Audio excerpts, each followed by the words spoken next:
Hi, I'm Wendell G. Welcome back to the Worldtopia Baseball League. Today is Friday, February 26, 2044. We need to get our spring training rosters in order. I thought I would do something a little bit different than what I had talked about and what I've done before. We were talking about the international free agents and the bug sweepstakes and so forth.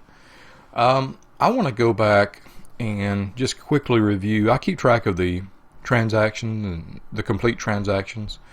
I kind of want to go back in and look at transactions by North League, and then I'll go in and look at transactions by South League.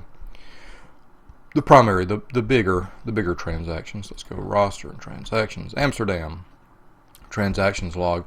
Amsterdam signed catcher Oscar Pottinger, free agent, to a one-year contract for $4.6 million. Pottinger remains, although he's 34. I thought he was a lot older. He remains probably the premier defensive catcher in the league. Great with pitchers. Also a rocket cannon of an arm behind the dish. Still got a lot of pop in the bat. Be a great defensive replacement in the late innings. He's played for Seoul, I think, pretty much all of his career. Didn't have a really great year. His batting average has kind of fallen off, but it's really not the BA you have Potsy in there for.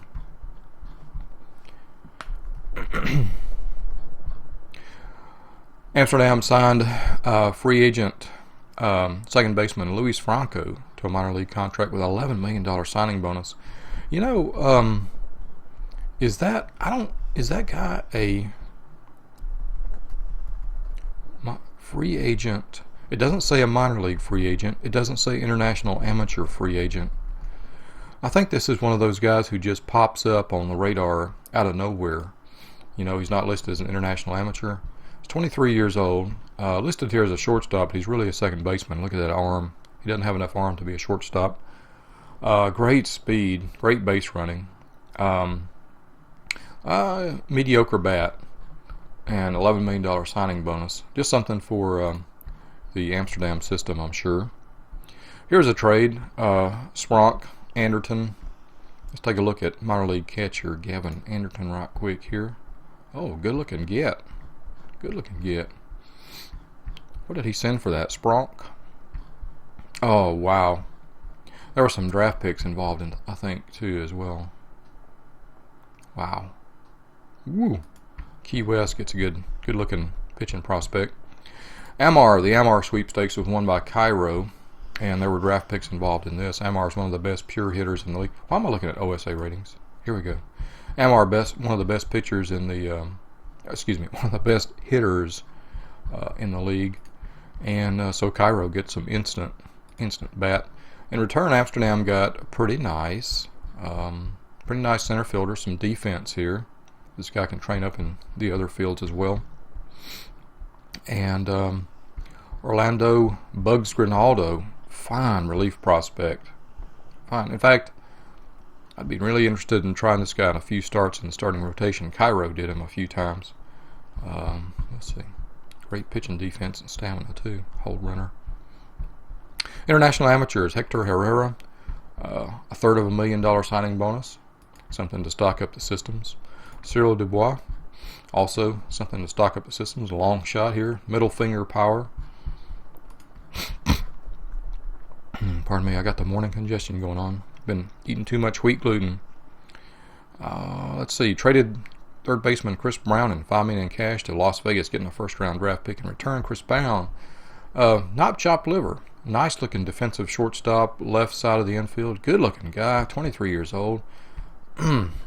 Dog, how come you let all these good-looking left side infield men go to other teams, dog? Don't know. Here's one that had the lead talking. Amsterdam was after the 1-1 pick, and they traded away Patricio Roviva, outstanding starting pitching prospect, premier, and Rafael Juarez, great-looking outfielder and third baseman. Good word. Range error. This guy could turn double play. Not so great at shortstop, but he could play it. Oh, man. Fulton. Steam power. So that's Amsterdam. Not much in the offseason, really. Moving a couple of great prospects in return for a 1-1 pick, the lottery ticket. And I guess we could talk about draft later. Gooksta's actually got the draft. He's all over that, so probably won't mess with that too much. Yeah, Amsterdam really likes to play the lottery wheel. They like to play the lotto. So, and they have fun with it. That's what rewards them. That's what makes them happy in the system, in the OTP universe. Hickford, International Amateur Hickford. No bonus. Minor league contract. Okay, I guess this was an international find. Oops. Go back to January. That was January, November. Free agents. Ryan Connor left. He was a 1-year rental out of free agency. Connor had a great year. He did taper off towards the end of the year. And that's pretty much it for Amsterdam. Just mostly some late season stuff. They signed a couple of international amateurs. Mediocre international amateur talent. Made a few big blockbuster trades. Kind of redistributing some wealth around the league. And they signed Pottinger. Pretty good. Pottinger is a wildly popular player, and this could possibly be, extremely popular, both nationally and locally. He'll draw in the attendance when they play on the road. That's what the national popularity is about. Also the media, I think, media contract. And locally, he'll bring rumps into the stands when they play at home. Okay, well, that's Amsterdam's transactions. Let's go to the next team in the north, Baton Rouge. Let's take a look at their transactions. And Baton Rouge has been largely an AI-controlled team. So let's take a look at what they did. Signed international amateur Domingo Medina, a few of those. They sent Po Fuji down to New Orleans. I really had my eye on this guy for a while, but the problem was his contract, man.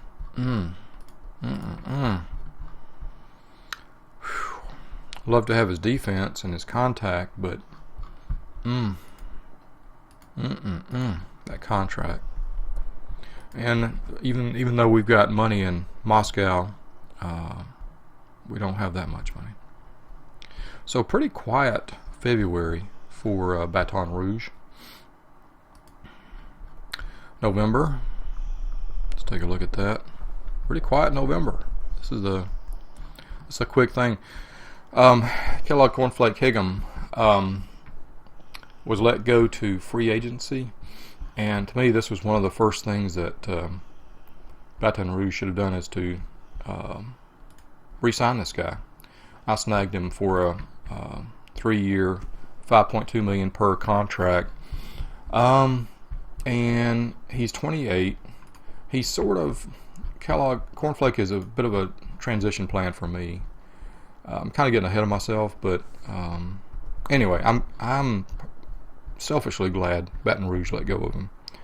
Maybe he was asking too much for an extension for Baton Rouge to keep. That often happens. I know I've been down that road myself. In fact, I've had to let a couple of pitchers go this offseason. I didn't want to. Baton Rouge. Next on our stop through the north, Berlin, the Bomber Bears. Berlin was pretty active this offseason. As you can see, something going on every month.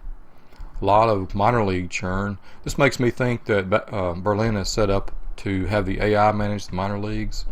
I really got tired of that and I turned it off. But I'll probably turn it back on at some point.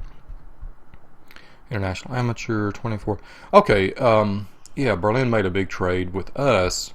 They signed Bing Liu. We sent Aurelio Valencia, Francisco Sanchez, and Michael Foster. Here you go. Here you go, Rutgers Mike. I really like Michael Foster. Look at this, man. This guy came out of nowhere. He was a second-round pick a couple of years ago. He did okay in our single A system, 260, 351, 293, 370, hitting for 8 home runs his rookie year, and then 27 his first full year in single A. This kid gonna be something. He gonna be something. Left-handed first baseman, and I didn't recruit him. He was just there. He was there in my system when I took it over. He was drafted in 2042 by the AI, round 3, pick 14. You know, I would just as soon let the AI do all my drafting because, you know, they're good. better than me. So that's Foster, and I also sent my first round 2045 pick in return with these guys for Bing Liu. Here's Aurelio Valencia. You know, this guy ain't chopped liver either. Look at this, man. This guy can hit. He had a really, let's see. He didn't really have a good year, did he? He's never had a great year with us. But he's been our DH. He's got some playability at first base, but mostly DH, and that $800,000 contract. One of the first things I did was extend him for a few years at $800,000. He's a very cheap risk here. So Aurelio went. He gives Berlin some pop in the bat right now. And then Francisco Sanchez was a one-day rental for us. And look at that. He's never really performed to that rating.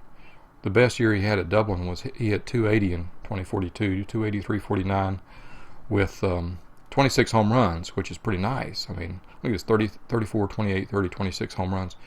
Last year was really a down year for him, though. And I was looking forward to having him on my roster, playing a little bit of left field, right field, probably a little first base, DH.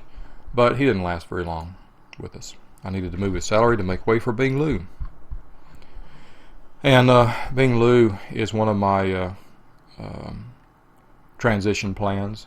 He's 24, and he's already making $10 million. He will get about 13 in arbitration, and I'm hoping it doesn't come to that, but he wants a lot of money for an extension.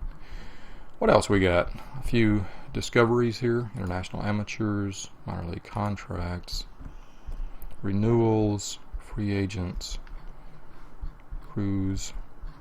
Just scanning here for anybody that just really hits my eye. Den Cardall got a Arb award. Bing Liu Arb. Bing Liu Arb.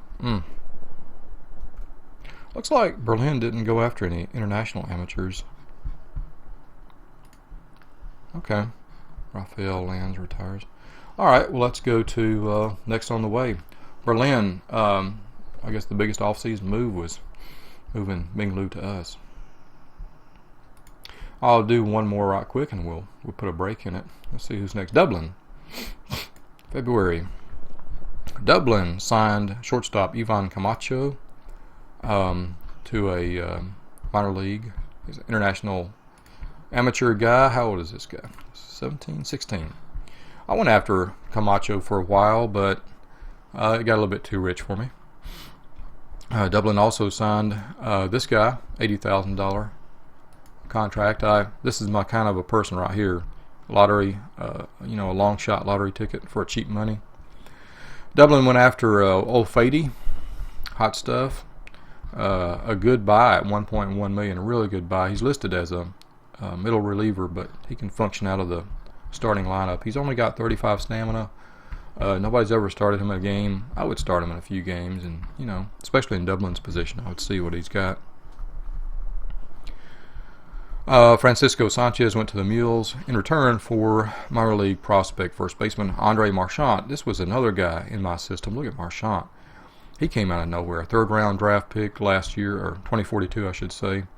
And he's slowly getting his pro legs up under him. He's going to be a fine first baseman, I think, as well. Long shot, maybe a longer shot than the other guy, but Rad Pants, Mr. Radford, been doing some work in his minor league system.